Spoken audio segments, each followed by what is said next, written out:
And we're live. 5, 4, 3, 2, 1. Committee on Legislation, Tuesday, the 6th of October, 2020. Councilmember Farrelletto. Here. Councilmember Golombek. Here. Councilmember Nowakowski. Here. Councilmember Rivera. Present. Councilmember Scanlon. Present. Council President Pridgen. Here. Councilmember Bowman. Present. Councilmember Wingo. Present. Councilmember Wyatt. Here. Quorum is present.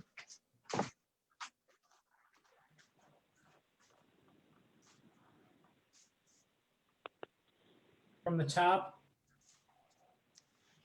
Item number 1, concerns Chapter 69, alcoholic beverages. Items open. This item is open and Aiden Ryan is here to speak on this. He has done some research on this topic and wanted to present this to the council for their consideration.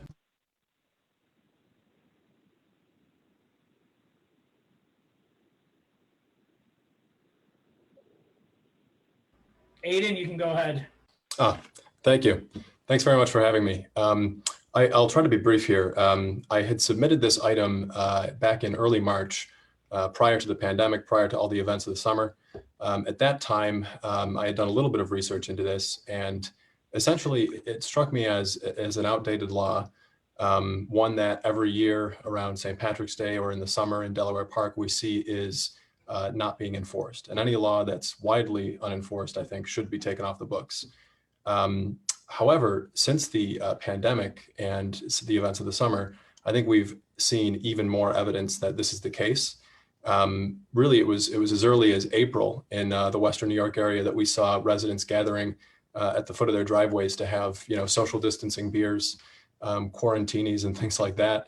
And since then, members of the local government and state government have taken actions to make it easier for people to drink in public as an effort to bolster restaurants, which have been so heavily affected. I think given all that we've seen, it's very clear that this law is just not aligned with any present day conception of the public good. However, as I dug into the law and its effects more, I had even more compelling reasons, I believe, to remove it. The law was passed in the mid-'70s in the context of a law and order kind of environment that was explicitly racialized.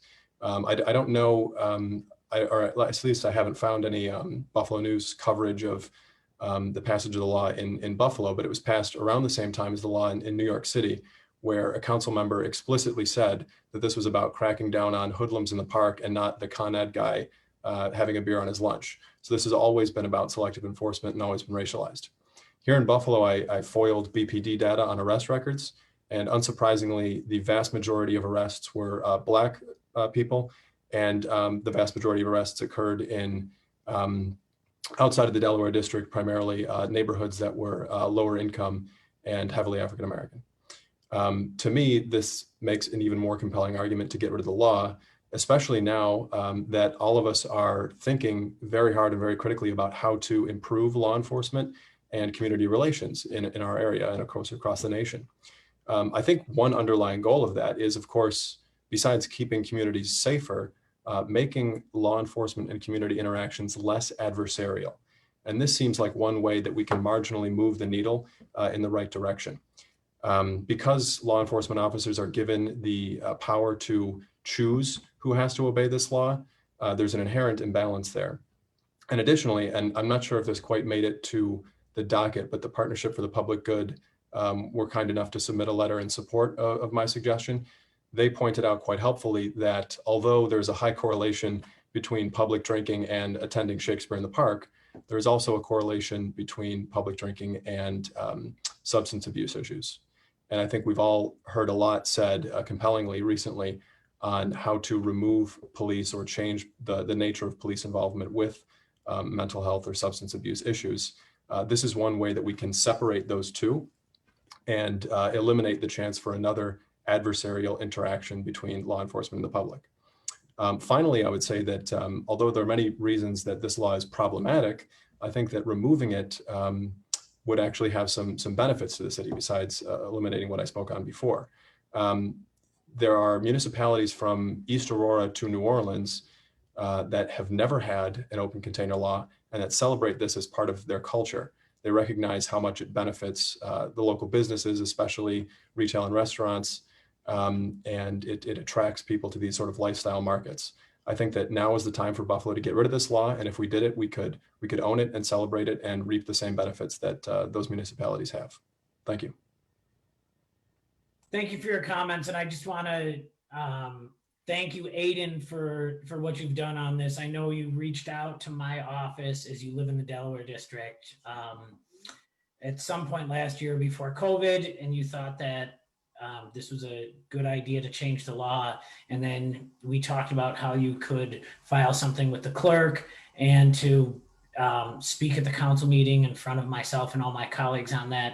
And I know you spend a lot of time doing research on this, and I thank you for doing your research and presenting it to this body. So thank you.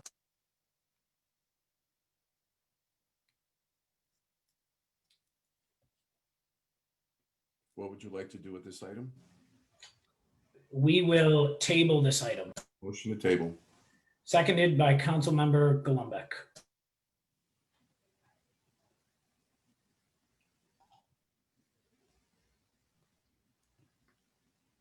Next, there's an item that we would like to take out of order. I believe the council chief of staff has spoke to staff about that. I believe it's item number 21. Motion to take item 21 from the table. Seconded by Councilmember Scanlon. Item 21, availability of mental health professionals to Buffalo Police Department. Items open. This item is open. We have, I believe there's at least two people here that are going to speak on this, Jessica Pirro and Elizabeth Morrow. If I could see Elizabeth on my screen, so if you want to start first, that would be great. Will do. Thank you, everybody. It's a pleasure to be here. I have some team members too. If there's questions when I'm done speaking, they're somewhere in the middle, I think, of the screen of the boardroom. We have Glenn Briggs, Sarah Bonk, and Kristen Pite, who all represent different aspects of Endeavor and what we do. As stated, my name is Elizabeth Morrow. I am the CEO of Endeavor Health Services. I'm also a licensed clinical social worker who's been practicing in the field for well over 20 years, both doing direct service as well as program planning and administration. So I bring a wealth of experience to the table in terms of having worked in and around the city of Buffalo pretty much my whole career. I'm also a founding member of the Value Network IPA, which is an independent practice association specifically for behavioral health, and serve as the treasurer on that board and a treasurer of the board of People Incorporated. So I have a special passion for folks with intellectual and developmental disabilities as well as mental health. But I came here today because I specifically wanted to address the resolution as stated is about embedding mental health professionals 24 hours that was put forth as a resolution, as well as to give everyone an update on where we're at with the behavioral health team and to clear up some statements that were made earlier about concerns over things being duplicatory and those kind of statements. So I wanted to clear that up too and have a voice in the process. And we did have a slideshow that's somewhere. Thank you, Jim. Okay, so that's us. There's our logo. Next slide, please. Okay, a little bit about the history of Endeavor. We are a community mental health center. We were formed back in the 70s. We are a not-for-profit. We work with folks challenged by mental health and or substance use issues across their whole lifespan. Okay, we've served over 5,000 clients last year, and we're in Erie, Niagara, Genesee, Orleans, and Monroe counties. Okay, so we have a pretty wide reach. The types of services that we do cover the whole spectrum. So it's treatment, education, support, care management, care coordination, you name it. We've basically had some history in doing it. Okay, next slide, please. We were originally formed as a part of the catchment area. So we were formed at the same time as Horizons, Kaleida, Spectrum. I'm sure all folks that you've heard. Our original name was Mid-Erie Mental Health, so some of you may know us by that. That is still our legal name. Now, of course, all those geographic boundaries have gone away, but that was how we were originally formed. So, and in fact, that's where I first started, was very, very near and dear to the east side of Buffalo. We are a safety net provider. That means that the majority of folks that we serve live at or below the poverty level, and also that we can't turn anyone away and don't turn anyone away due to inability to pay. And where we start to get more into stuff that's probably more compelling for today's discussion is our ability and history of forming successful partnerships. Most of the time, and I did submit a very long write-up, which I don't know if you've had a chance to read yet, but I wanted to make sure I was properly informing folks of everything. But some of the more compelling ones was Child Protective Services. We were requested to go in and embed and basically co-locate with them to do what we do, which is bring behavioral health expertise to the table. A few years ago, I think people might remember there was a slew of tragedies that had occurred and they had reached out for help. That's been a very successful partnership. From that, at their request, we expanded into Erie County DSS for their homelessness services. So we're there. We're with the Buffalo Police now. Thank you all very much for that. We're in Cheektowaga. We have 2 other towns pending in the area. We're also in Baker Victory, Gateway, Buffalo Public Schools, probation, parole, primary care offices. So we know how to partner very, very well. And one of the most interesting new things actually that we're doing is a mobile urgent care clinic. It's this huge van. You may have seen pictures of it. It was on the news and stuff. So that will allow us, as we look at this as a public health issue, much of what we're trying to address, of really bringing health as well as behavioral health right into people's neighborhoods. We're pretty excited about that. And as I already mentioned, I'm a founding member of Value Network, which I'll talk about a bit more later. Next slide, please. So Endeavor, okay, Certified Community Behavioral Health Clinics, also known as CCBHCs, started a few years ago. It's a SAMHSA demonstration pilot project. What that's allowed treatment providers to be able to do is have a lot more capacity to get out and about in the community and provide critical services. It's a non-4 walls design, and that's a really key important note here. There's only, I think, 8 states that were selected. It was a very competitive process. New York is one of them. From there, then in New York, 13 CCBHCs were formed. It was a really rigorous application process. Endeavor is one, Spectrum is one locally, as well as Best South. Okay, so we're one of 13. The first year, and this is all done on claims data and everything, Endeavor received the highest numbers of #1 rankings in terms of the outcomes, especially the more notable ones, which is lowest all-cause readmission rate. And so all-cause readmission, it means folks that we were working with did not end up back in the hospital for any cause, physical or mental health or substance use. And we had a 97% engagement and follow-up rate, which is what you want to see happen. As a CCBHC, this whole list of services is everything that we can do and bill for when appropriate. And that's where fiscal sustainability comes in, because any plans we put in place, we really want to make sure that they're sustainable. Otherwise, obviously, they won't continue. Part of that first bullet, when we look at the continuum of care and concerns over duplication and things like that, is literally there's multiple stages to crisis response. CCBHC, and this is defined by SAMHSA, it's not something that folks just decide on their own, is early intervention and prevention. That includes 4 services: crisis response, which includes 9 services, one of which is mobile crisis, and then stabilization, which actually includes 13 different services. And really important to know about that is de-escalation, it's RAP planning, it's medication-assisted treatment, med-managed withdrawal, diversion, screening, assessment, psychiatric consultation. I could go on, and we'll be happy to send you all that. But I think more important to know is that it's a robust array of services that is really what's needed. Crisis isn't just a one point on any continuum, it needs a whole system to address it, which is what we're able to bring to the table. Next slide. If I can just get in, excuse me for just one moment. This is, I know Council President Pridgen had introduced this and sent it to this committee. Mhm. This is a very extremely important topic that we're working on right now. Typically, the rules of this committee, each speaker is limited to 3 minutes. So I am going to defer to the council president to see if he would like this topic in a different session, because I have a feeling this is going to take much longer than 3 minutes from each speaker, or how you would like to proceed. And Council President, since this is your item, I will go to you. I appreciate that, Mr. Chair, and I think most of us know the history of the organization. If we can get to the portion of the resolution that they'd like to discuss, I think within the 3 minutes each, because we have a long agenda. And Absolutely. So why don't we fast forward to slide number 6, which gets into 24/7 capacity. And then from there, I'll go right to my recommendations. And we'll hurry this all up. Okay. So one of the important things I wanted to, which feeds into the resolution, is some of the plans we have in place already for 24/7 capacity. So we have received funds to get a video audio system, which allows remote and on-site staff to work together, and we're vetting products right now. Okay, we've already purchased the computers, phones, and Zoom licenses for the whole behavioral health team. And we're looking at doing 24/7 capacity from several angles. One is our own after-hours crisis line, which runs all times. The other is we have asked for funding and received it to have stipends for after-hours and diversion staff to do coverage. We have 2 medical doctors for coverage, one of whom specializes in mental health, the other in substance use, and we have the remote technology in place.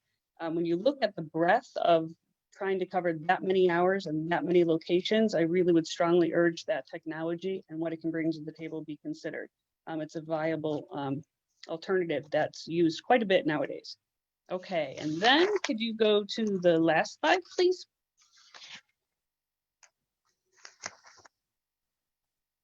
Okay, I will sum up my recommendations quickly, and then you already have everything in writing. So what we're asking for and would recommend would be that Endeavor be a part of the planning and consideration regarding the Common Council resolution to embed the 24-hour mental health professionals. We do also recommend, based on the community response and requests, keeping the distinction clear between 24-hour based mobile crisis teams and police behavioral health team. The community has spoken pretty loudly and clearly that they want a community-based response, absent of the police whenever possible, to do diversion. Crisis Services does an excellent job at that. And they can utilize peers, which we would also recommend, because that helps get that community out and about into when there's a need. Co-response is a whole different animal. It's a whole different type of program. We do recommend that the Erie County Department of Mental Health, they are the national convener and facilitator of system-wide integration and planning. I would recommend that they continue that role. They've already started anyways with high utilizer groups. And we would also recommend that we be included in any other planning meetings regarding the behavioral health team, so we can answer any questions or comments in the moment or concerns. That's it.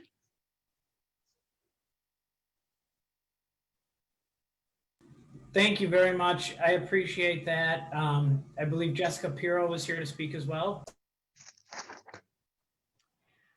Hello, everyone. I'm just here if there was any questions. I know we presented previously, so I know the council just wanted to have us here in case there was questions as well, in the partnership and the work that is being requested actually by both of our agencies, I think, to be part of the planning and really help the city map out its emergency response efforts. So I think that's definitely our next step.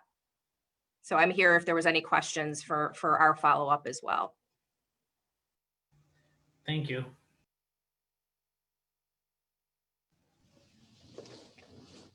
Council President. thank you, Mr. Chair, and thank you to everyone who is on. It is not, I want to be clear, the council, there is a resolution there. How it happens is going to be up to more or less the administration, police department. I think we just wanted to be clear that there needed to be 24-hour, 7-day a week. I've gotten calls from other agencies who want to be a part, who felt like they weren't a part of the process. I'm going to be very clear, and hopefully everyone will understand me. At the end of the day, my job is not to choose which agency is better fit to do anything. We're very clear. We just want 24 hours, 7-day a week. Some people say we don't want to be embedded and we're the professionals, and others say we want to be embedded and we're the professionals. I think we got to get over that. We got to get to the point of showing up. However it works best for each situation. I commend the mental health workers that I witnessed yesterday. Personally, I saw a large police presence on a certain street, and I won't say where, to protect the person who was involved in an incident. a shirtless man. Obviously something was going on. The police, they weren't on top of him. They were basically keeping him contained. And then two people drove up in a civilian vehicle. As they got closer to him, the police peeled back and off. I saw two lieutenants on the scene who got in their car and drove away. And maybe 20 minutes later, an ambulance pulled up. And it wasn't because the man was on his way to jail. It was he was on his way to be cared for. I'm all in. However it has to work, whoever has to make it work, because that scene yesterday was beautiful. And the health professionals, and I don't know from which agency who's on that showed up yesterday to a call, it was just a good scene. And the children in the neighborhood were not traumatized. The gentleman wasn't. So thank everybody for being a part. My biggest suggestion, because the council isn't going to pick up the ball now and try to figure this out. We have made a recommendation to the administration, is to ensure that the administration and the police department know of all agencies that want to be at the table, because what I witnessed yesterday was nothing more than incredible and how it should work. So thank you, Mr. Chair, and thank you to all who are on this call. Thank you. Thanks for being here. Thank you. Council Are we good President, to leave now? yeah, Council President, what would you like to do with this item? We tabled it just so that we can make sure when something happens that it does happen. You know, we do have the policy committee that we asked the mayor to put together. He is putting people there. I think that's a discussion for there. So I'd just like to keep it tabled so that we make sure it doesn't happen. It doesn't fall between the cracks, and that however they do it, embedded or show up in an airplane or show up on a drone, I don't care as long as they're there. Thank you all. Great. Before we table it, I believe Councilmember Scanlon had his hand up to speak. Councilmember Scanlon? Yeah, thank you, Mr. Chairman. Just I wanted to piggyback off the topic and the police interaction to talk about something while we have these representatives here about another resolution that the council passed last week. And it's talking about a holistic or a comprehensive approach to mental health disorders. And, you know, not just looking at one symptom of the disorder, but rather looking at the person as a whole, not just talking about mental health issues, but also issues that stem from it, such as addiction or homelessness, things of that nature. And one thing, we've directed staff to compile a list of all service providers in the area, their services, what potential gaps there may be in service, their funding sources, things of that nature. So I don't know who maybe wants to jump in on a couple of quick questions I had here. But first of all, in your operations and collaborating with other people, other agencies, do you see any glaring gaps that exist as of right now that need to be closed up when providing mental health services? Yes, I would say any kind of crisis respite as well as housing. Those are often the most usual suspects. Homelessness is probably one of the biggest calls we're getting or concerns, and that leads to a whole slew of issues. The governor had put out that there was supposed to be rent protection and people weren't supposed to be evicted, but that's not what seems to be happening, unfortunately. The other thing is often an underappreciation or understanding of substance use and how it impacts on everything. That I would consider another glaring concern. Okay. And then another question I had, do you see over the course of the past couple of years, decade, however long you maybe been around dealing with your agencies, a particular trend as far as funding from whether the state or the federal government? Are you seeing a decline? Have you seen certain areas of funding either removed or declined from them? It's shifted, so funding tends to move around right now, unless you're able to create whole networks and really get into continuum of cares. You're going to have a hard time pulling in any of the bigger funding or bigger grants. They're not interested in like what we would call like a one-off kind of program, because that doesn't really get you the system-wide change that folks are looking for. There's a lot of money right now in opioid prevention. And so we're pursuing that to tie it into what the city needs as well as the whole area. So there's certainly money there.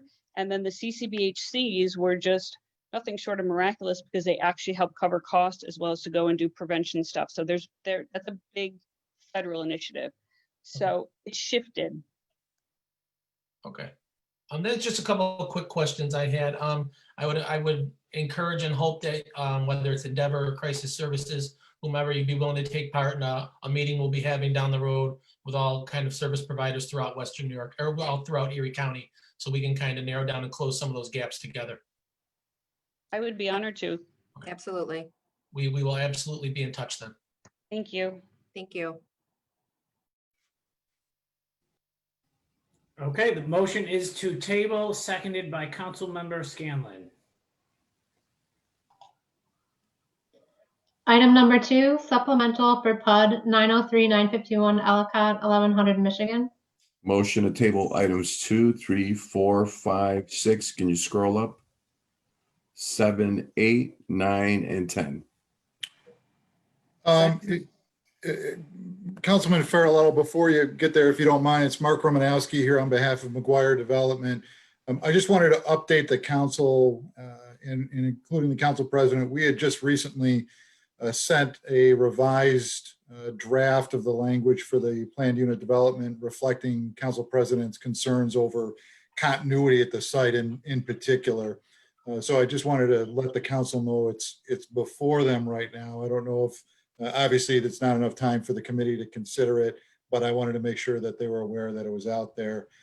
Also, very briefly to update kind of the outcome of the public meetings we had, one of which council president was able to attend, and another with an individual speaker from the last legislative committee when we had the public hearing.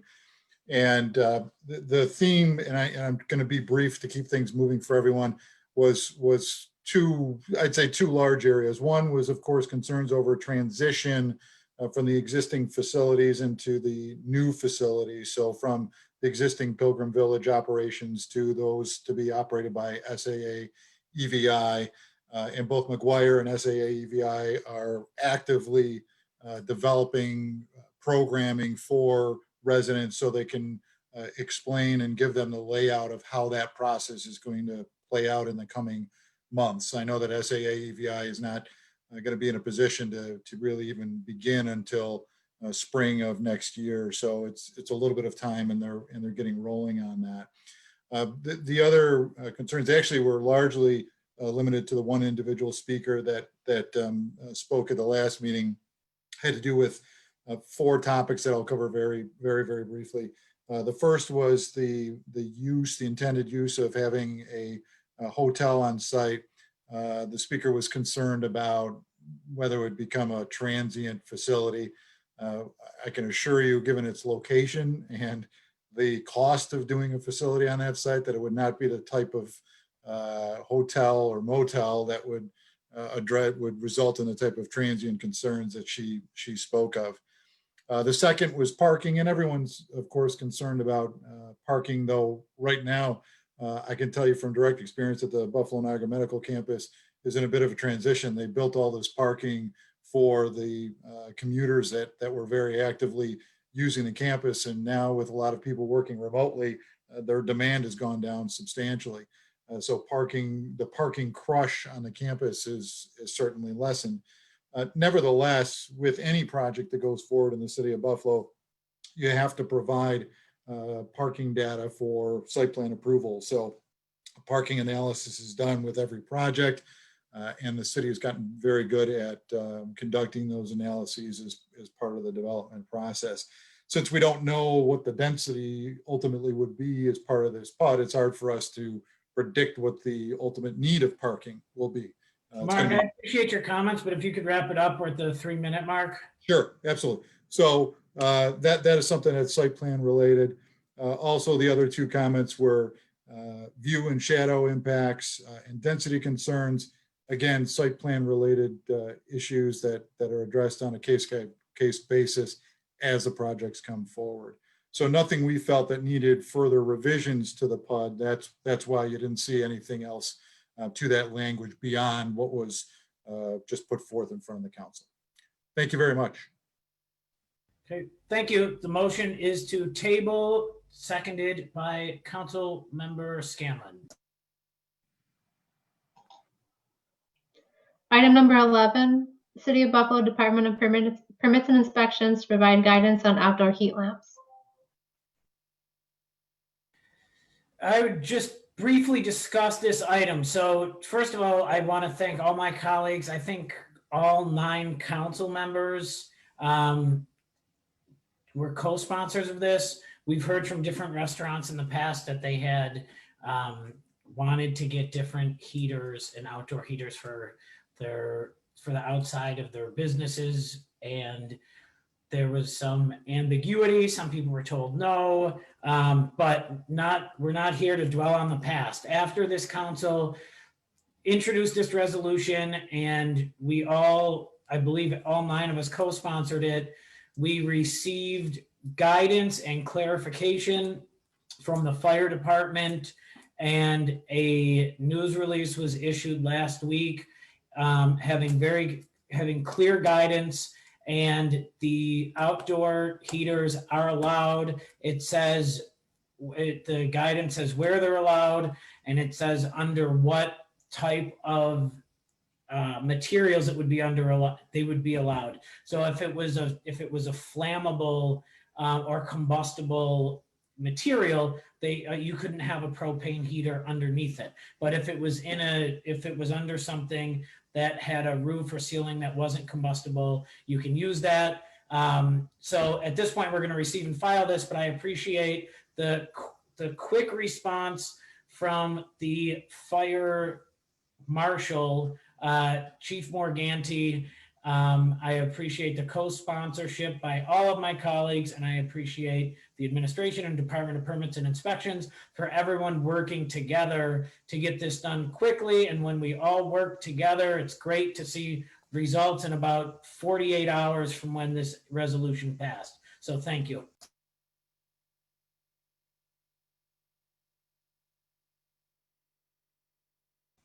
And this motion is to receive and file, seconded by Council Member Nowakowski. Item number 12, repeal of Article 2829, residential commercial urban tax 485A.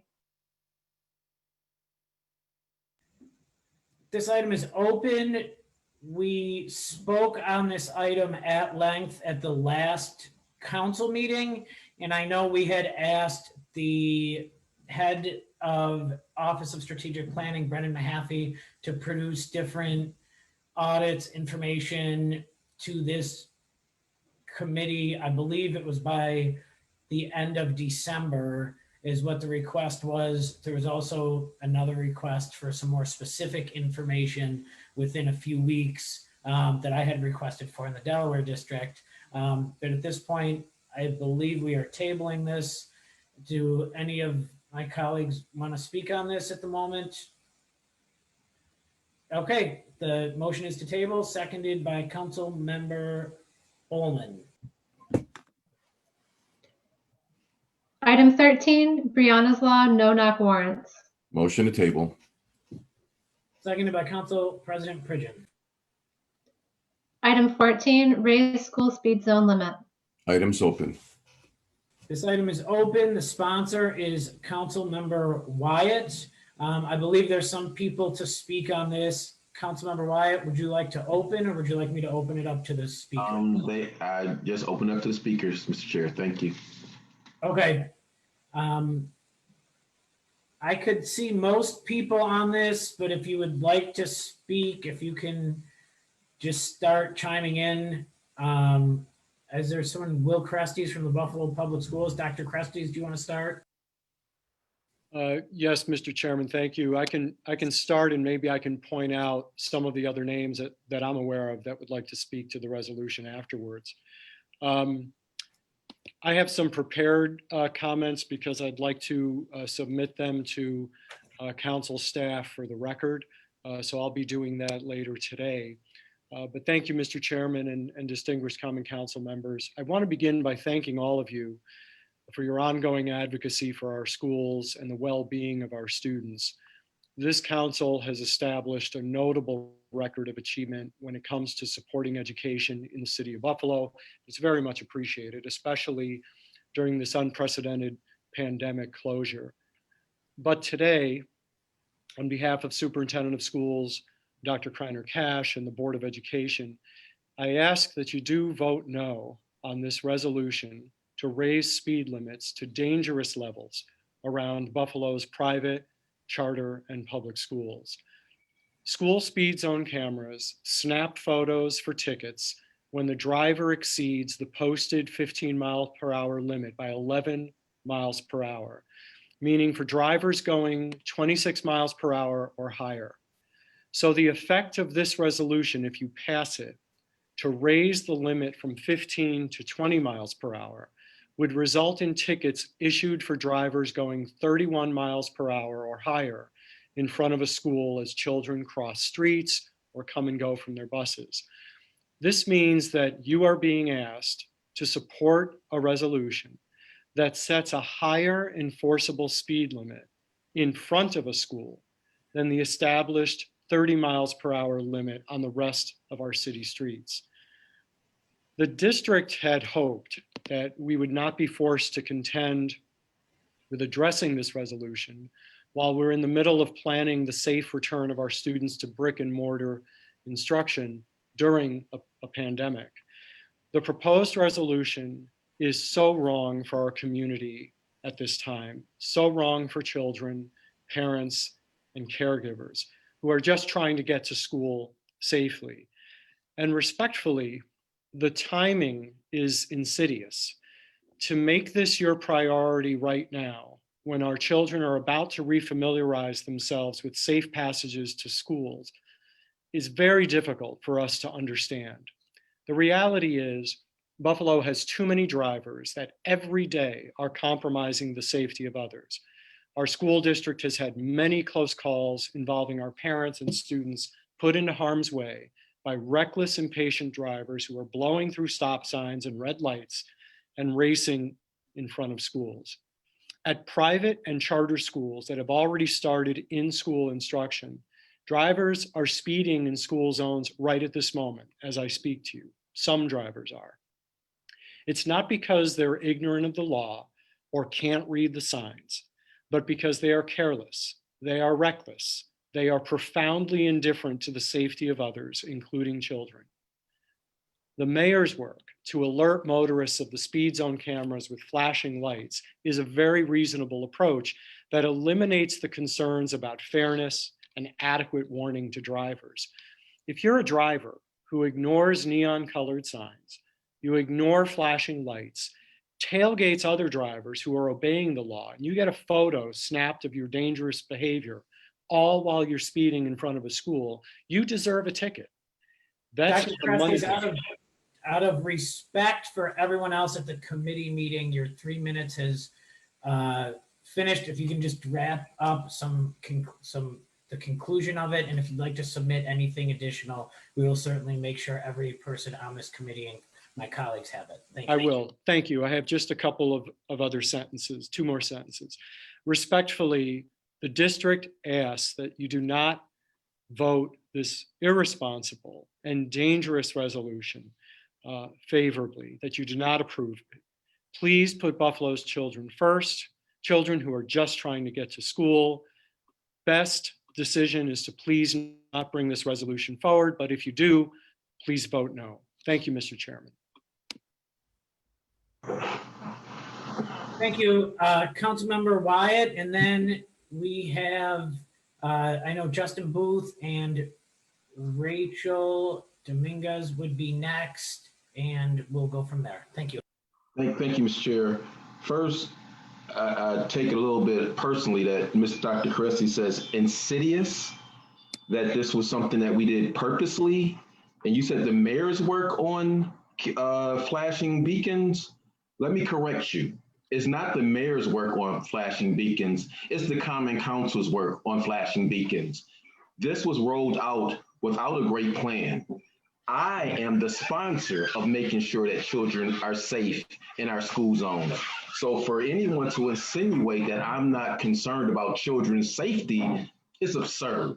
So I just want to clear that up. I am very concerned. I am supportive of the sponsor of legislation that gives school buses armed cameras so that people who are speeding past school buses get ticketed.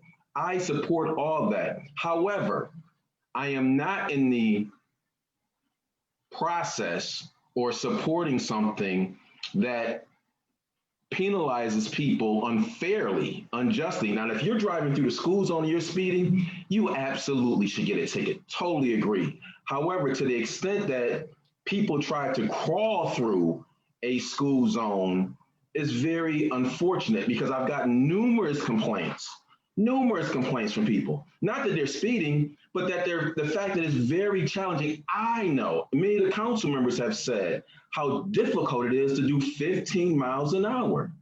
So it seems as though there was a plan, or there was a plot, that this was about revenue, not truly about safety. So let me clear that up. First of all, I want to make certain this focuses on the safety of the children, period, end of story. I'm not in cahoots with making certain that people who speed, if they speed in that zone and they go beyond the 20 or whatever it is that they get a ticket, they should get a ticket. But to the extent that I'm trying to punish them, or I'm trying to line the city's pockets, that's not what I'm going to do. So I put the 20 miles forward because I had a lot of folks who live in my district talking and concerned about the 15 miles an hour. And many of them are very concerned about children's safety. This is not so that they can breeze through there. The other thing that I want to clear up too is that I stood with some of my colleagues to change the time so that people aren't penalized throughout the entire school day. And although there were parents who thought that that was not a good idea, I still don't think it's a good idea for a poor city to be giving people tickets while children are safely in the classroom. This legislation only helps them right in front of the school for the most part. This is not something that helps them 2 blocks, 4 blocks away. It doesn't help them then. And if you pay attention, which I have done, and stood there and watched people drive through, when they came through after they got through the school zone, they sped up like 40 or 50 miles an hour because they were upset. And that's not something we want to do either. So again, for anyone to say that I am not concerned about the safety of children is absolutely absurd. I am very much concerned about the safety of children because I have children, I have cousins, and I have nephews and nieces that walk to school. I want them to be safe. I am the proponent that's talked about the speeding in our school and throughout our city, and very concerned about it. So please don't get it twisted. Why I propose this, it certainly is not to benefit someone to take advantage and drive through and put our children in danger. It's certainly to make sure that we balance it out for the safety of our children and for the safety of drivers, that they're not being unduly penalized for a 15-mile speed zone that I very much have. And I don't have a lead foot. I have a problem with doing. Thank you, Mr. Chair. Before we have any other speakers, I just had a question, and I think Karen Gordon from the law department is on. I think Dr. Cressy's brought up a specific point about the 11 miles per hour. And it's my understanding, I just want to make sure if this is accurate, Karen, the way that the state legislation that enables the school zone cameras, it's my understanding that it says a vehicle has to be going over 11 miles per hour over the speed limit to get a ticket. And so is that the reason why if it got moved to 20, someone would be going 31 to get a ticket? Or if it's right now, if it's 15, someone's going 26. Is that the reason, because of the enabling state legislation?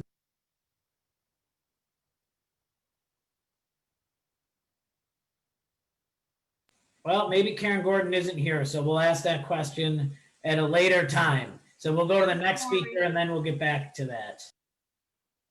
Council member? Yes, thank you. I'm here. Do you mind repeating that question, please? Sure.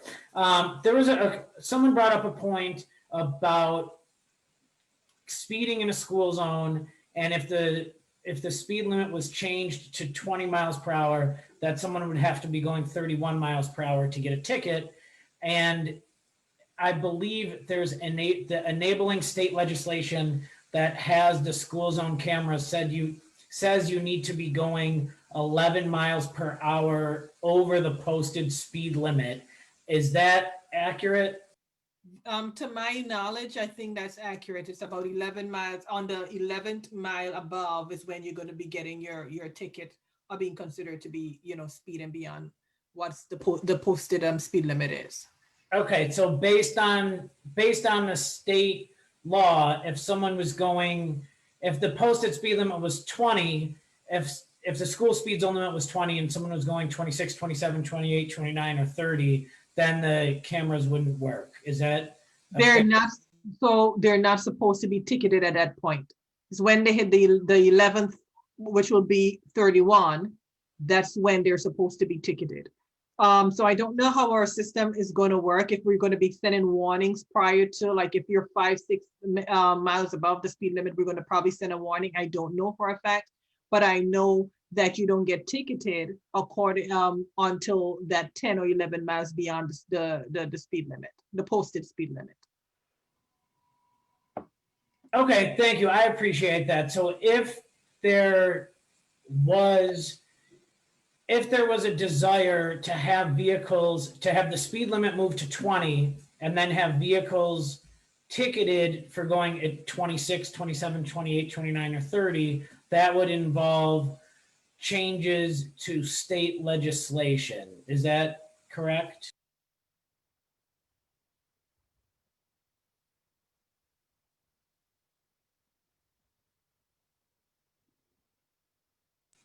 Okay, I think we're not connected with the Corporation Counsel, so I'll follow up with that line of questioning with her probably after the council meeting, unless she chimes in with a response to that. Council President, did you I'll have be a very question? quick, Mr. Chairman, and you ask a good question, because I think we need to see the state legislation, because if this council votes to put it at 20 and the state legislation doesn't say we cannot ticket unless it's 11, then, there might have to be some changes to the legislation. But if it says up to, we need to hear that language, because the original conversation about changing it was to bring down the amount of miles that a person could go over before they got a ticket. So for instance, if it went to 20, that at 25, you would get a ticket. So I think it's important to see that legislation. So thank you for that question. All right, thank you. Rachel, I know you said you wanted to speak. If you can go ahead right now. Hi, thank you. My name is Rachel Fix-Dominguez, and I'm here as a member of the Buffalo Parent Congress. I'm also a co-chair of the Buffalo Parent Teacher Organization. On March 13th, at the beginning of the pandemic, the Parent Congress was surprised to discover that despite our request and submission to the Common Council asking for the opportunity to give further input, this council was proceeding with the idea of making changes to the school safety zone speed limits. And I'd like to very quickly read a part of our statement from that day because it is still relevant. We, the undersigned groups of the Buffalo Public Schools Parent Congress, hold the safety and well-being of the children of Buffalo as our most important priority. Recent changes to New York state law have resulted in the creation of 15-mile-per-hour safety zones around school buildings across the city of Buffalo. We support these safety zones and respectfully request that the Common Council refrain from making changes to the safety zones in terms of hours of operation, speed limits, camera placements, or additional traffic calming installations until they have had time to consult with us, the well-informed parents and caregivers in our school communities. Common Council members need to ensure parents and caregivers have real opportunities to weigh in. Before making any more changes to this new law, it's necessary for our local lawmakers to sit down with us and with site-based management teams at affected schools and learn our ideas about putting in flashing lights, allocating collected fines to hyper-local infrastructure development, improving existing signage, determining the times of school zones, and many other points. In the interest of collaborative partnership, the Buffalo Common Council would do well to take time to meet with us, the parents and caregivers of directly affected children, before making any further changes. We submitted that on March 13th. It was the Buffalo Public Schools Parent Congress, comprised of the 5 district recognized parent groups: Buffalo Parent Teacher Organization, the Community Health Worker Parent Association of Buffalo Public Schools, the District Parent Coordinating Council, Most Valuable Parents, and the Special Education Parent Advisory Committee. As parents, we have a clear understanding of the need for traffic calming in order to protect our children, and we're all also residents of the city of Buffalo who are likely to be the ones driving in these zones. We have good ideas about what needs to happen where and when and why.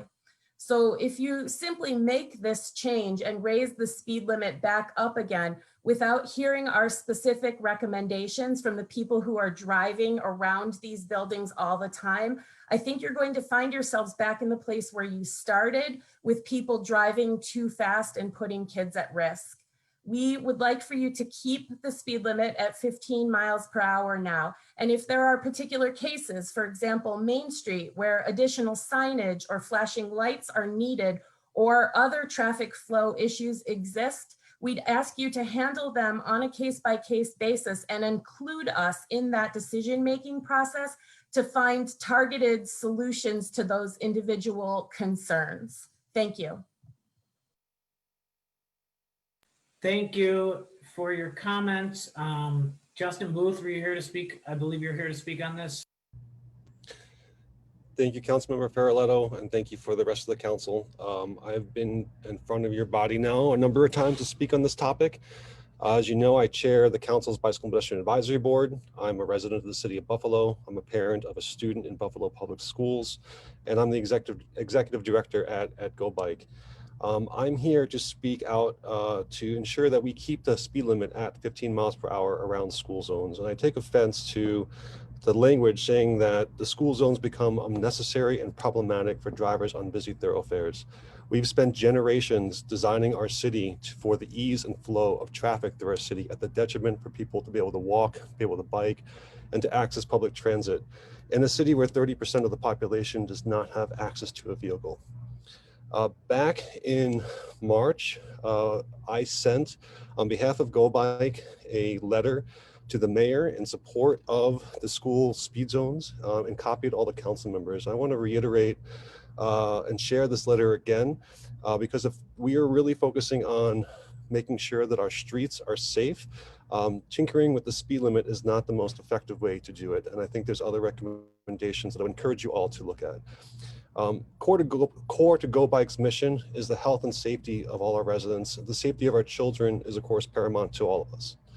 For these reasons, I write to express our support for maintaining the school safety zones and their enforcement at the current 15 miles per hour for the entire school day. Motor vehicle traffic injuries are the leading cause of injury-related deaths in Erie County, with speeding being the second leading cause of crashes. Children under the age of 18 are disproportionately hit by people driving cars in the city of Buffalo, having been involved in over 1/4 of all motor vehicle crashes with people walking and riding bikes. Yet, I'd like to reinforce that we as a community must go beyond the traditional approach of simply targeting individual behavior through law enforcement, ticketing, fines, and fees. While enforcement plays a role, to truly be effective, the city must work to impact the underlying systems and environment that influences behavior at the individual level. This includes a comprehensive look at all street designs, policies, and procedures in the city of Buffalo to prioritize safety and access for all populations. Our recommendations, which I encourage the council to take a look at, derive from best practices of cities that have implemented successful programs across the country and include identifying the city's most dangerous streets and intersections for people walking, cycling, and driving around school zones through data analysis. And the work that Go Bike has done and shared identifies a number of high-profile streets, Bailey Avenue being probably the most significant, with over 160 crashes involving pedestrians and cyclists involving injury or death.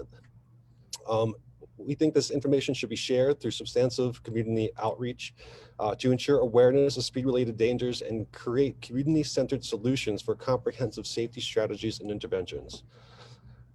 Revenue should be targeted at school safety zone enforcement to redesign streets to encourage safe speeds, prioritizing investment in those communities most at risk for automobile crashes and injuries, specifically communities with lower median incomes and communities of color. In addition, we don't want to make sure that we're just fining people. We want to create options to tier fines based upon family income and the ability to pay, and to let first-time offenders take driver safety education classes or conduct community safety service in lieu of a monetary fine. And the city should continue to track and monitor placement and enforcement of the school zone safety cameras and enforcement to ensure these mechanisms are not having an undue or disparate impact on populations who are economically vulnerable and or overrepresented within the criminal justice system. So managing speed to save lives and eliminate life-altering injuries is critical to our children's future, our city's quality of life, and our shared economic vitality. A full systems approach that is designed to protect people will be more effective in achieving this than any single approach on its own. So I encourage the council to stop looking at the actual speed limit, but actually making some critical decisions on how we are actually managing traffic in our city and making sure that our streets are effectively safe for our students and for our residents. Thank you.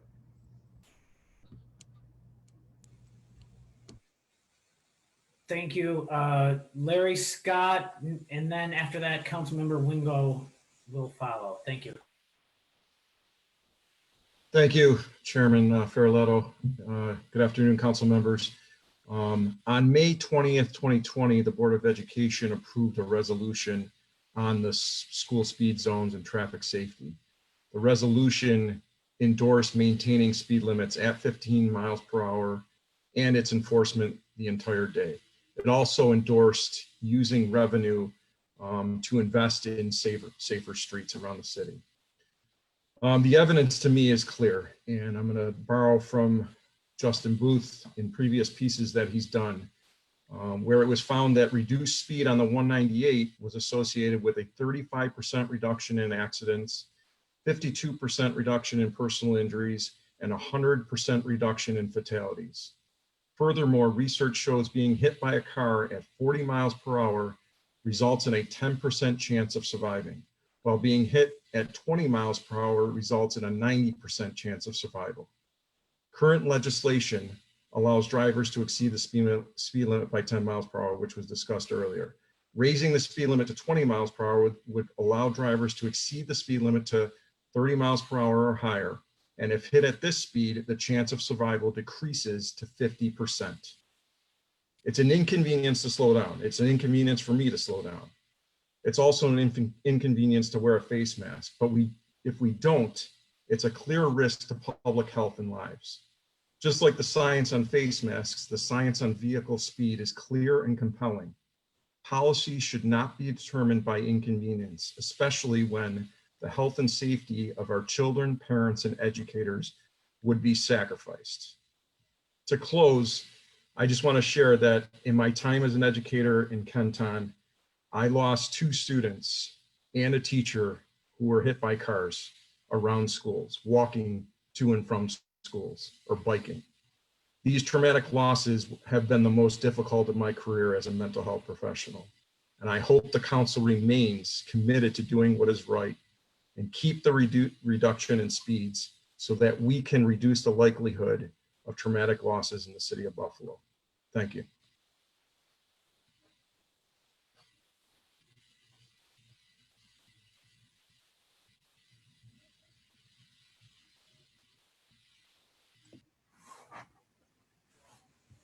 Councilmember Wingo.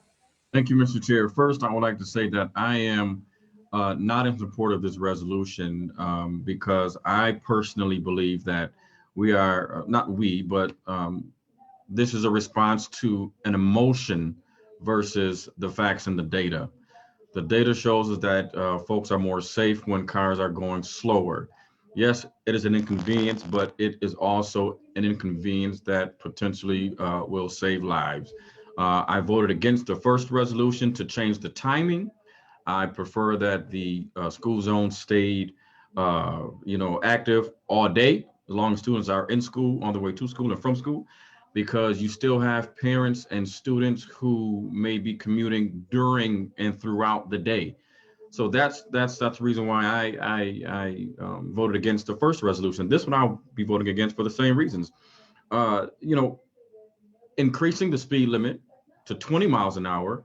And people's mind, the psychology behind that is, well, now I can go 25 miles an hour, now I can go 30 miles an hour and I get a ticket.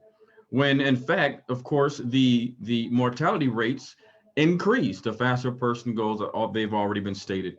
So those are the reasons why I'm against it. I just want to encourage my colleagues to let's not make an emotional decision.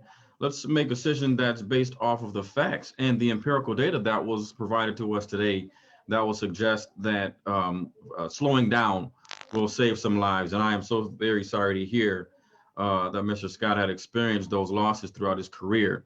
But let me just say this last thing though, too. My constituents call me and we have 60 or so schools peppered throughout the city of Buffalo. And in each of these areas, the speed limit currently is 15 miles an hour. Now, the calls that we've been getting have been related to traffic calming measures. This is a traffic calming measure. I don't know how we can have it both ways. I don't know how you can ask for us to slow down the traffic when there's 60 or so schools in the city of Buffalo, peppered throughout, all of the neighborhoods, all the residents, residential neighborhoods, and then turn around and say, increase the speed limit back up so that we can go faster in these school zones. And schools are located in residential areas, some on main streets, but most and a lot are in residential areas because they were community schools where students would walk to these schools and commute. So with that being said, I think that I don't think that this is the best way to accommodate the majority of the folks who want to stay safe and protect the lives of our most valued population, which is, well, not most valued, but one of the populations that we critically value, which is our students and our kids. Thank you, Mr. Chair. Thank you. I know we had a couple more speakers. I know Commissioner Finn is here to speak on it, but I just wanted to point one thing out. We're going to have to, after the speakers, we have to move on to the next item based on time. But a personal observation that I have made is I know there have been some improvements to signage, but I would also like to see what we could explore in terms of signage for when a school zone begins and when a school zone ends. Because based on the state law, I believe a school zone is 1,250 feet. And the difference between traveling, if you go 15 miles per hour for 1,250 feet, it takes 56 seconds. If you go 20 miles per hour, it takes 43 seconds. So the difference is about 13 seconds for a school zone that's 1,250 feet. However, I know right when these went up, I can speak to Delaware Avenue specifically. At Canisius High School, there was a sign and you saw where a school zone started, and then there was no sign showing where the school zone ended. So I personally observed people driving 15 miles per hour at 7:30, 8 o'clock in the morning for 10 or 11 blocks, not knowing where the school zone started and where the school zone ended. And I know since then there has been a sign that went up there, but I personally would like to see better signage showing where the school zone starts and ends, because if everyone is going the speed limit for that 1,250 feet and they know where it ends and then they're out of the school zone in a safer area to raise their speed, then I don't think it would be as challenging for drivers to go through. But if it's not clear where it begins and where it ends, I completely see the frustration that people have. So with that, we'll move it to Commissioner Finn, and then I know Councilmember Gollenbeck was next. Thank you, Councilmember. That was a good segue. To answer your specific question, the standard is that all school zones have the end school zone speed limit sign, so people know when the school zone speed limit ends and they can continue back at 30 miles an hour. However, just being realistic as the commissioner, there's tens of thousands of signs across the city. That will be an ongoing maintenance effort, but we'll gladly and quickly put up school zone speed limit signs that go missing, whatever may be the case. But the standard is that at every single school, there is clear demarcation of when the school zone speed limit starts and where it ends. So that was just to answer your question. I apologize that I haven't seen all of the debate. I'd be happy to answer any specific questions that members or speakers have, but I did want to just speak generally on this item before I got to questions. You did highlight one of my main points, Councilmember Farrelletto. It's an additional, by my calculation, 15 seconds to travel a school zone at 20 miles an hour versus 15 miles an hour. And I know that there's some concern amongst motorists. They feel this is a big inconvenience.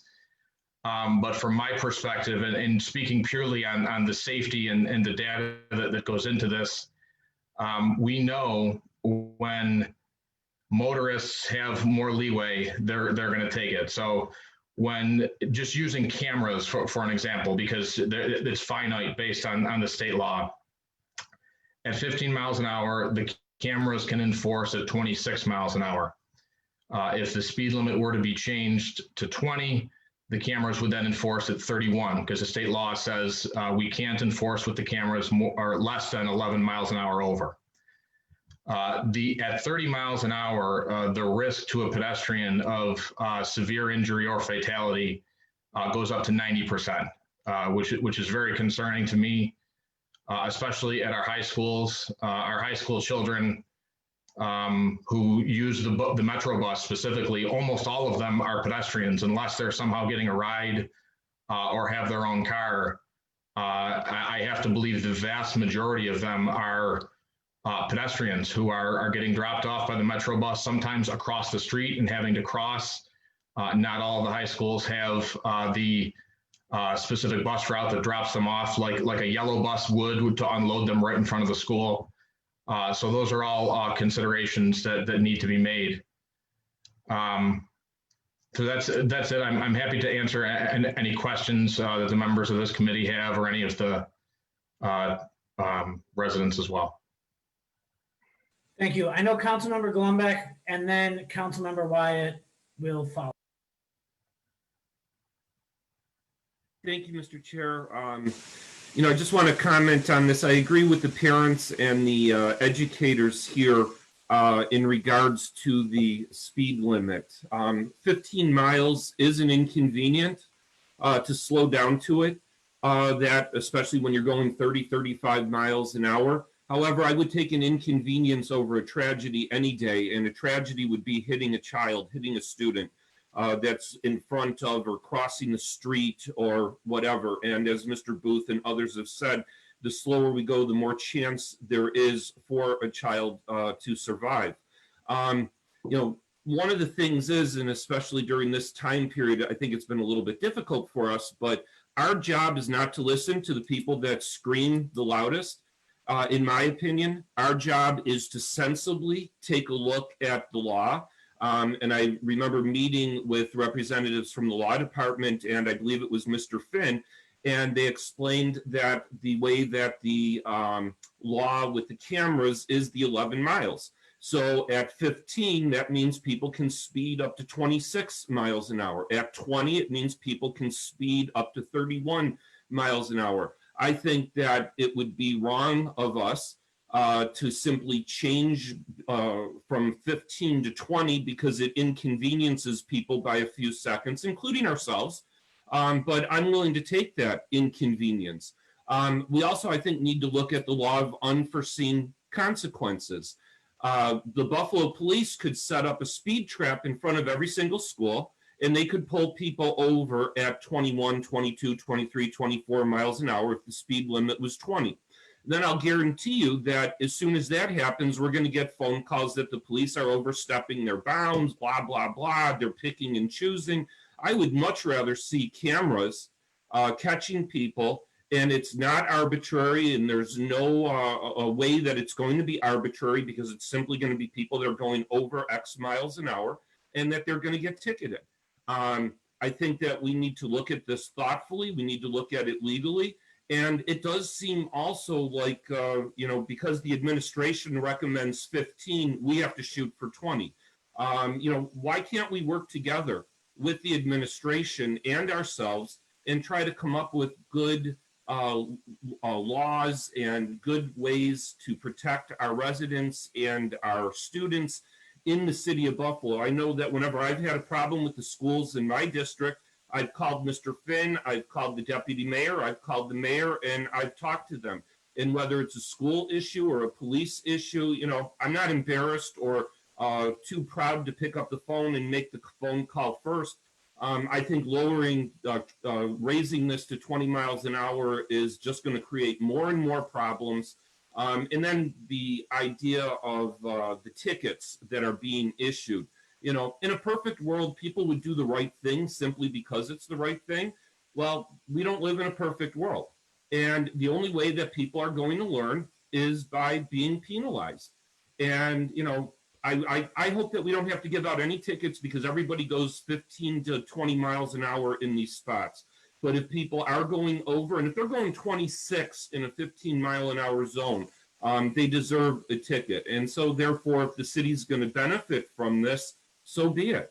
You know, some of the same people that complain that the administration is doing nothing about funding, you know, then complain when we do something to try to penalize. So I think that this is a no-brainer to leave it at 15. I think this is a no-brainer to keep the cameras up and running. I think it's a no-brainer because it's a safety issue, period. There's other benefits that go with it. It keeps the police officers from giving tickets. It keeps our children safe, etc. But I think it's safer at 15 miles an hour. And as I mentioned before, I'll take an inconvenience over a tragedy any day. Okay, next, Councilmember Wyatt is going to wrap it up unless anyone else wants to speak on this issue. Councilmember Wyatt. Thank you, Mr. Chair. It's interesting that when I put forth the resolution for red light cameras, people ran and hid, but now we got school zone cameras and they want to come out like, yeah, we should do them. And I think that, you know, as a council member who has probably been the loudest as far as traffic issues in our city, especially in my district, I'm always for safety. And so I definitely thank the parent council for coming out and give us their input, and my colleagues for chiming in and kind of reiterating what the administration has said. Good for you. But Mr. Finn, we talked about the city's slow school plan or slow streets plan. We haven't heard anything. And here we have an opportunity that we could utilize maybe some of these speed humps in these school zones to help with augmenting maybe some of the safety concerns. Where are we with that? Because that's, I think, you know, what people are saying, we don't want to penalize folks with fines and tickets, especially right now during this pandemic, and we don't know what to come forth. We certainly want to make smart decisions, but where are we with the slow streets plan?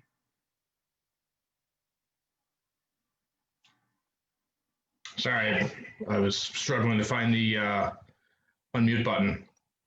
So the slow streets program and the school zone speed cameras are two separate things. And I'm happy to talk about the slow streets program, but I want to clarify that because the speed cameras were focused on locations that had high traffic volumes, high accident rates, and aren't appropriate for speed humps. There are other traffic calming measures that could potentially be employed, but they're frankly expensive. And that's always the balance that we run into with Public Works with all of this stuff. And I do want to point out all of the guidance that I have seen about safe streets point to the three important parts of Vision Zero, which is where a lot of this has come out of. And those 3 points are education, you know, telling the public about safe driving, and safe road travel, period. That's safety for pedestrians and bicyclists as well. It's not just about safe drivers. The second part of it is engineering, which includes traffic calming measures like you're mentioning. And the third part is enforcement. And successful Vision Zero programs that I have seen and that have been employed across the country and models that my department is looking to follow. Look at all three of those avenues, not just necessarily one or the other. To get specific on the Slow Streets program, which was geared towards residential neighborhoods, not necessarily ones that had schools within them. But we're advancing that program. Our hang up this year is dealing with the contractor that has the contract to do that. They gave us a schedule to work for the balance of the year, and then they tell us, oh no, we have to leave and go to work for the state. So we're dealing with that on a potentially enforcement level. I don't want to get into very specific details because this could potentially end in litigation. And I don't want to jeopardize the city's position in that. We are fighting, frankly, with them to get every ounce out of them that we can so that we're not missing the construction season, because frankly, that's not fair to our residents. And that's what I told them plainly. But I also don't want to tell you something that I don't have control over, because at the end of the day, I can't hold a gun to their head and force them to work. If they choose to leave, all I can do is follow the contract and terminate and maybe take further steps. But at this point, I can't do that until they take their steps. So. Well, I know that the issue on the table is about the speed limit, and I'm definitely into looking at that, especially making sure that we balance it out. We want to make certain our children are safe. Absolutely. That's the whole reason for this being put forward. But if we can augment it with some other additional things with speed humps and those things, that could be a huge help, as well as markings. You know, that's a big issue. You know that I've been on that in the forefront saying we need the markings for the school areas, and those things haven't happened as expeditiously as we would like. But again, I'm looking forward to you giving us an update on that slow neighborhood plan and see how we can make sure that we can put that and augment it with the safety of our children. Thank you, Mr. Chair. Yep, and I do want to make one final comment on that, council member. We have been working hand in hand and implemented, or will be shortly implementing, 2 traffic calming implementations, construction projects that the school board asked us for. The first, which is substantially complete, is Public School 32, the Montessori school on Clinton Street. We worked with them to employ traffic calming on that block of Clinton Street. And a second one that's coming is the Harvey Austin School at Sycamore and Coons. The principal and the school board asked us for some improvements to dropping off children there. And we're going to be building that very shortly. If not this construction season, definitely in the spring, as soon as everything goes. And there are some other projects that the board has asked us to do, and we're going to continue working with them to get the funds to be able to do that. There's grant funds available for school zone traffic calming. So that's something that we'll continue to work with them on so that we are approaching this from my opinion of all 3 angles: the enforcement, the engineering, and the education. Thank you. Thank you, Commissioner. Thank you. Do we have a motion? Oh, Councilmember Scanlon. Thank you, Mr. Chair. I just had a couple quick questions for Commissioner Finn. Commissioner, I know we've had conversations in the past about the school cameras, and the couple of times they've been up where they've just not been issuing tickets or anything like that, but gathering data. Have you seen an improvement in speed throughout these zones? Have we seen a drop in accidents, anything like that, since they've gone in and we've collected data? So there's been some data collected for the short duration that we were able to have it up, and unfortunately COVID stopped school, so it stopped the zones. But the short data that we had last winter did show an improvement in compliance as time went on.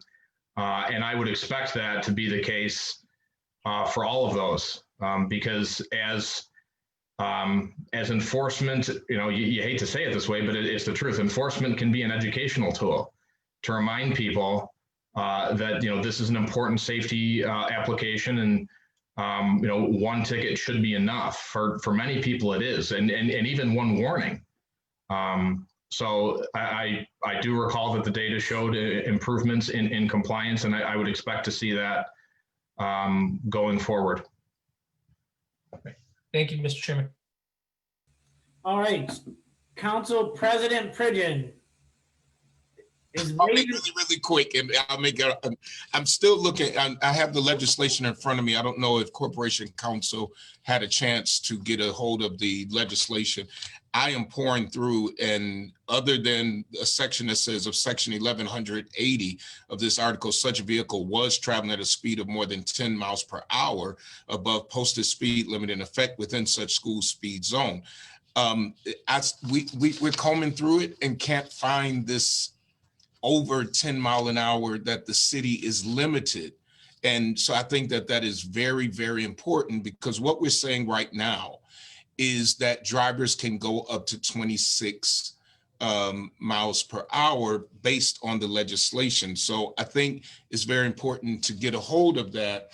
Also, the average from what we're looking at speed is 20 miles an hour across the country. However, it's lower in some places. And of course, we're in New York State, and it's by legislation of when you would get a ticket.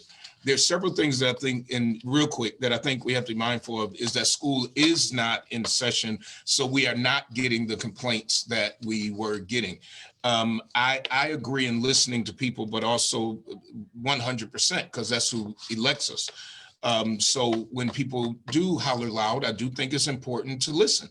But at the end of the day, we also need to look at what is the effect when you go from 30 miles an hour down to 15 miles an hour suddenly on accidents. I think that that's important to look at also. So just my 2 cents, but I would love to see where it says it must be that we can't ticket unless it's 11 miles over. I think that's important to this discussion, because I haven't found it yet. Thank you. And I just want to wrap up. In conclusion, I believe that, and if Corp Counsel, if you could listen and just follow up with the council at a later time on this. I was under the impression, I don't have the law in front of me, that the state legislation that says that talks about the cameras said the cameras can only issue it at 11 miles per hour if someone's going 11 over the speed limit. However, a Buffalo police officer could ticket someone for going 16 if it's 15. I believe that's the case, because I know right when the cameras started, there were some people that got tickets from Buffalo police officers. So if Corporation Counsel, if you can just add, when you're looking at what Council President Pridgeon brought up about the 11 miles per hour, I just want everyone to be on the same page that if someone's going 1 mile per hour over, you could get ticketed by a police officer. It's just with the camera specifically, we're talking about with potentially being 11 miles an hour. Thank you. And then we're moving on. Do we have a motion? We can table it, Mr. Chair. Motion is to table, seconded by Council Member Glumbeck.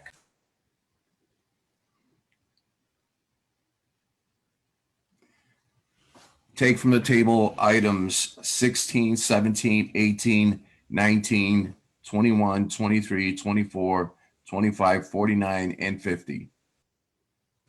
Seconded by Council Member Glumbeck. As well as number 28, please. Well as item 28, seconded by Council Member Scanlon.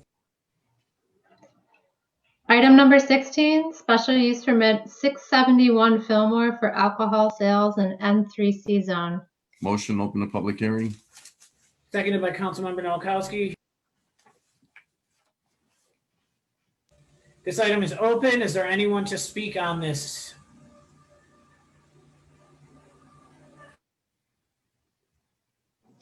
Mr. Chair, Councilmember Noakowski. my office has received a lot of opposition for this, so please table it and I'll have my office work with the applicant. Motion to table. Seconded by Council Member Scanlon.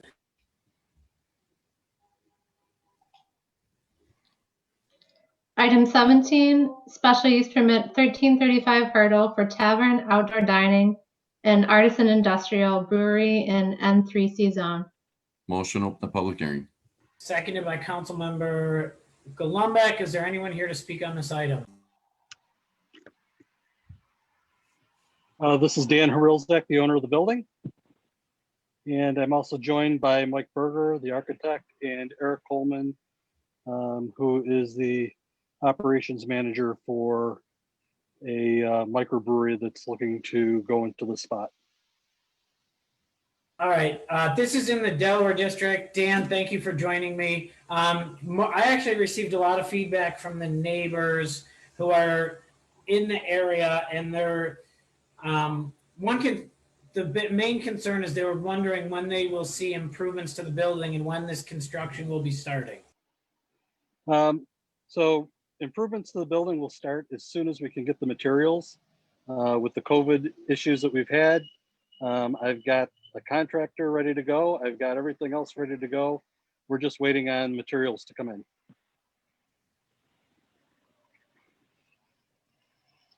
Okay, when would you anticipate this this brewery to open? We were anticipating mid-spring of 21. Okay, so if it's going to open in the spring of 2021, it sounds like the construction would probably have to start very, very soon then. Absolutely. We're trying to get this done as quickly as possible. You know, this building has had a lot of issues, as you know, with a previous contractor and some other problems that occurred. But the current contractor is committed to getting this done as quickly as possible. It's just a matter of getting the necessary materials. Okay, and I just had a couple quick questions for the operator and owner of the brewery. Can you tell me what your anticipated hours of operation will be?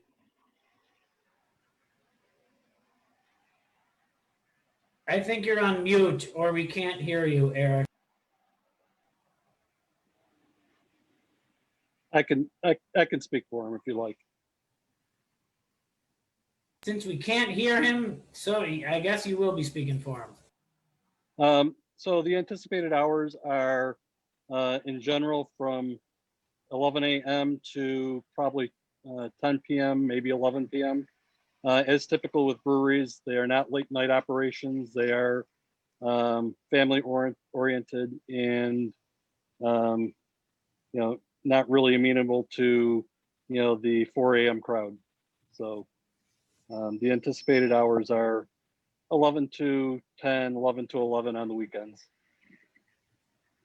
Okay, are there anyone else here to speak on this item?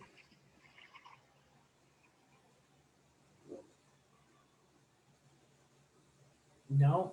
Okay, then we will end the public hearing. Motion to close public hearing? Seconded by Council Member Wyatt. The motion is to send without recommendation, seconded by Council Member Wingo.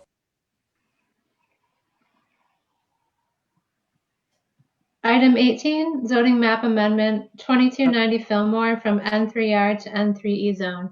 Motion open the public hearing. Seconded by Council Member Wingo. Anyone here to speak on this item? Yes, Anthony James, the architect, is here.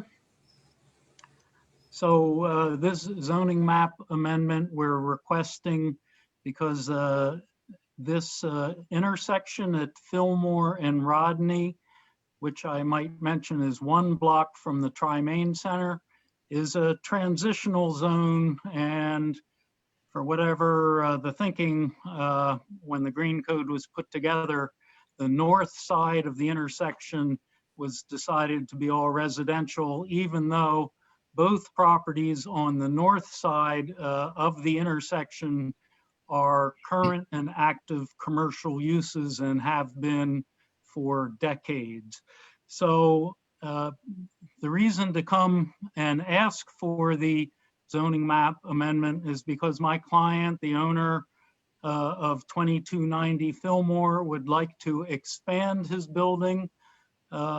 It's a corner grocery store.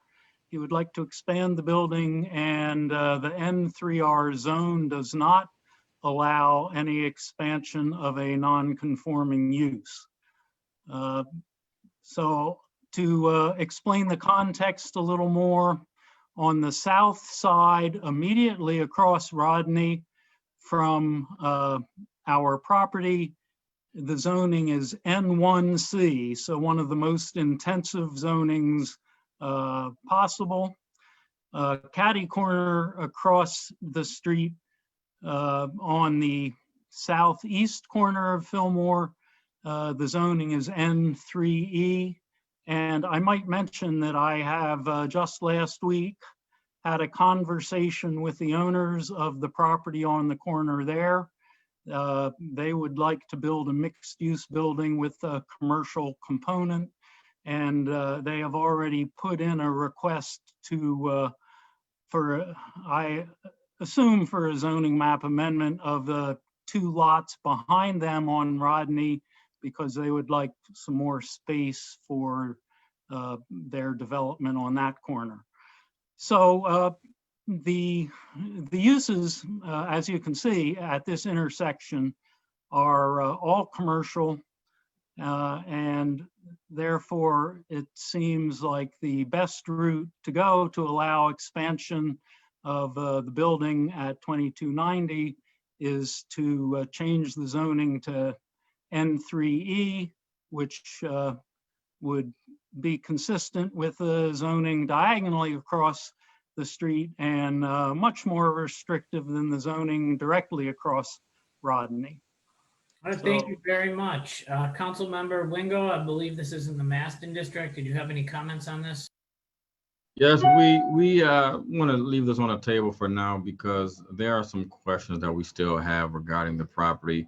Mr. James is a very respected architect, and I'm pretty sure he's done all of his research and background that he needs to in order for everything to be in line. But of course, we just have some questions because one of the things about the proposed development is the current structure that's there. What are the extent of that renovation? And then number 2, the fact that the building will literally have no frontage on the Fillmore side. It will be right up to the sidewalk. And I'm not particularly sure how that's going to work. But of course, again, we'll continue our dialogue. Like I've said, we've always gotten along. We've always enjoyed a great working relationship with Mr. James in the past, and we're sure that everything will be worked out. But for right now, until we have these conversations, in the meantime, we'll just table it. Not to say this is going to be denied, but we're going to table it so that we can continue to have these conversations. Thank you. Motion to close public hearing. Seconded by Councilmember Gullumbeck. Motion to table. Seconded by Councilmember Scanlon.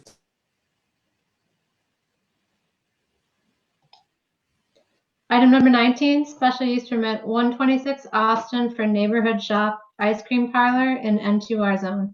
Motion open public hearing. Seconded by Councilmember Gullumbeck. Is there anyone here to speak on the ice cream parlor? Councilmember Gullumbeck. Yeah, thank you. Marcus Thompson is supposed to be here. I've worked with him on this project for the past few months. It's a excellent addition to the neighborhood and to the old historic Black Rock neighborhood. He and his partner have been cleaning up the little corner that they live on and fixing up things. This was basically an abandoned storefront for, gosh, must have been 20 or 30 years. When I was a kid, I believe it was a barber shop. And it looks like it's really cool. It's like if you watch an old Western from the 40s or 50s or whatever, that's what this building looks like. And he's really kept the front intact. I've been there a couple of times for the milkshakes. Unfortunately, they're not keto. But during the nice warm summer, it's nice to go there. I've got one now in Riverside, one in historic Black Rock. But, you know, I don't see any problems with this. If Marcus isn't here, I'm in full accord with approving this, if he's not here, whether he's here or not. Motion to close public hearing. Seconded by Councilmember Gullumbeck. Motion to approve. Seconded by Councilmember Gullumbeck. Item 23, amend zoning map for 259, 267, 362 Mystic. Items open. This item is open and we are scheduling a public hearing for October 20th. Mr. Chair. Council Member Scanlon. Yeah, thank you. This item and the next item, they were both originally scheduled for public hearings for today. For anyone watching, wondering why those aren't taking place, there was just a clerical error and the adjacent property owners were not notified. So we wanted to reschedule the hearings so everyone had ample opportunity and ample notice before they took place. Motion to table. Motion is to table. Both Seconded by- items. Motion to table both items, seconded by Councilmember Scanlon. Item 25, local landmark 348 Austin Street. Items open. Is there a hearing on this today? Yes. Motion to open the public hearing. Seconded by Councilmember Golombek. Is there anyone here to speak on this item? Yeah, hi, it's Andy McClellan. I'm the owner and caretaker at 340 at BO Precinct 13. Just, want to advocate for the landmark status. We've been working with Black Rock Historical Society and Councilman Golombek to get this designation, and we're looking forward to, the recognition that we get for the building. I've spoken to a few of the neighbors, and they're pretty proud of the fact that this building is there and the history that it has. I'm actually talking to a few Buffalo expats who have, encouraged me to pursue the designation. We had a guy in our building a couple of weeks ago who no longer lives in Buffalo, but grew up in Black Rock, and he was pretty excited to be able to get back into this building. So we're looking forward to maintaining the building as the historic jewel that it is. Great, thank you very much. Council Member Golombek. Thank you, Mr. Chairman. Yeah, this is very exciting for the designation, the historical designation of that property. Andy's done a great job on it. I remember going in there maybe 20 years ago before Andy got a hold of it, and there were a lot of problems there. It was falling apart, and Andy bought it, kept the historical integrity of the property, and it's very, very much appreciated. This is the old Precinct 13. The rumor is that Leon Czolgosz was taken there after he shot President McKinley. I don't know how true that is. I got a smirk on my face because I like to believe that it's true, but I don't think it really is.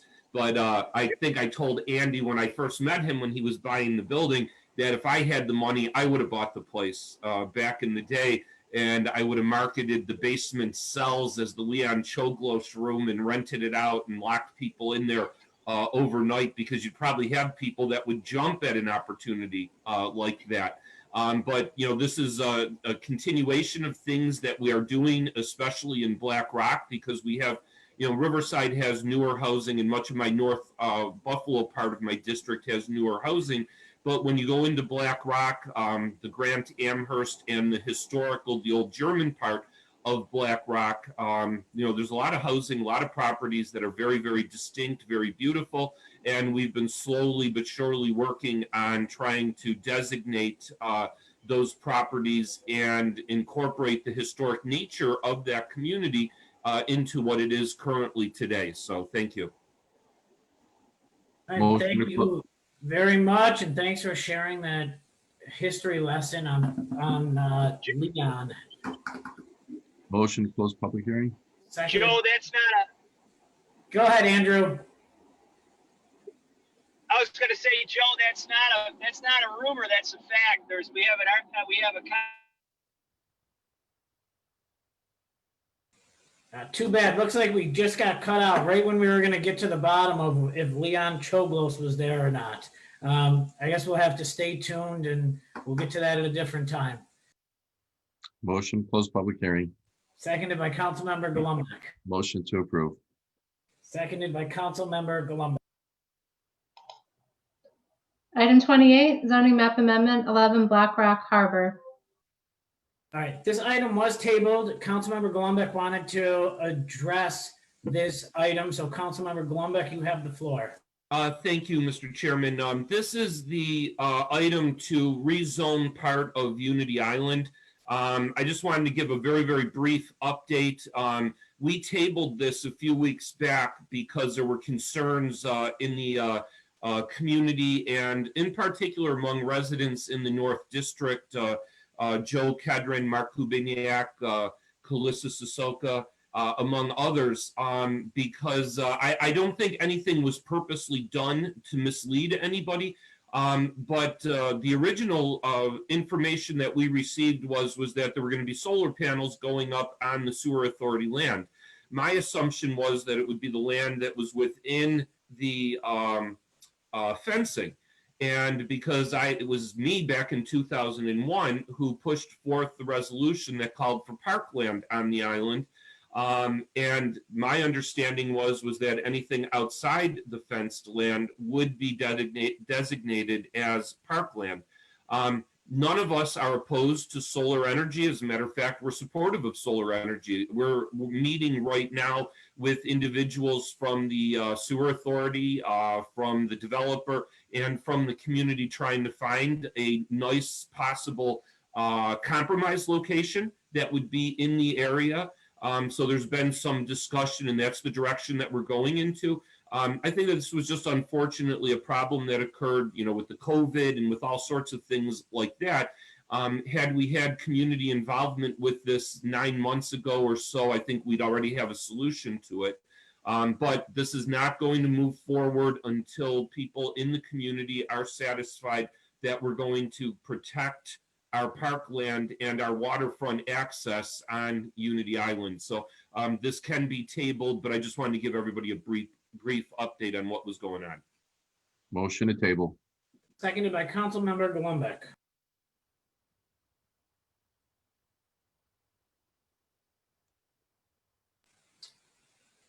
Next item. Item number 49, Sidewalk Cafe, 445 Delaware. Motion to approve items 49, 50. Can you scroll up?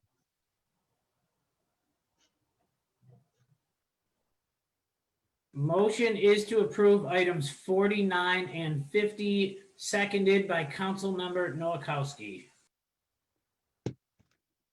No further items? All right, since we have no further items, we will Adjourn. motion to adjourn, seconded by Councilmember Scanlon.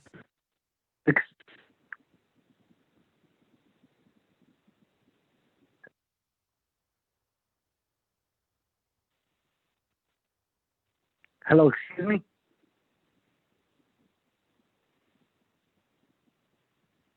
Hello?